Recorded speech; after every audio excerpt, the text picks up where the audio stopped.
தமிழகத்தில் 24 மணி நேரத்தில் மட்டும் 10 படுகொலைகள் நடந்திருப்பதாக வெளியாகியுள்ள செய்திகள் மக்களை அச்சத்தில் உறைய வைத்துள்ளன என தமிழக பாஜக தலைவர் நயினார் நாகேந்திரன் தெரிவித்துள்ளது பரபரப்பை ஏற்படுத்தியுள்ளது. இதுகுறித்து அவர் வெளியிட்டுள்ள செய்திக்குறிப்பில், தமிழகத்தில் 24 மணி நேரத்தில் மட்டும் 10 படுகொலைகள் நடந்திருப்பதாக வெளியாகியுள்ள செய்திகள் மக்களை அச்சத்தில் உறைய வைத்துள்ளன.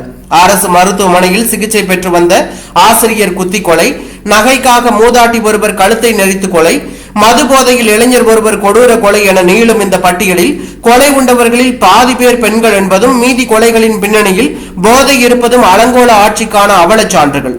பழுதடைந்து கிடக்கும் அரசு இயந்திரத்தினால் குற்றவாளிகளுக்கு குளிர்விட்டு போய்விட்டது.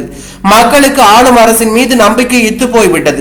இந்த லட்சணத்தில் நாடு போற்றும் நல்லாட்சி என வெற்று விளம்பரங்களை பகிர்ந்து கொள்வதற்கு திமுக தலைவர்கள் கொஞ்சம் கூட சிந்தித்து பார்க்கவில்லையா என்றும், ஊர் ஊராக சென்று மக்களின் குறைகளை தீர்க்க மனு வாங்குவதாக கூறிக்கொள்ளும் முதலமைச்சர் மு.க.ஸ்டாலின் முதலில் தமிழகத்தில் தினம்தோறும் நடக்கும் கொலைகள் மற்றும் பாலியல் வன்கொடுமைகள் பற்றி தெரிந்து கொள்ள வேண்டும்.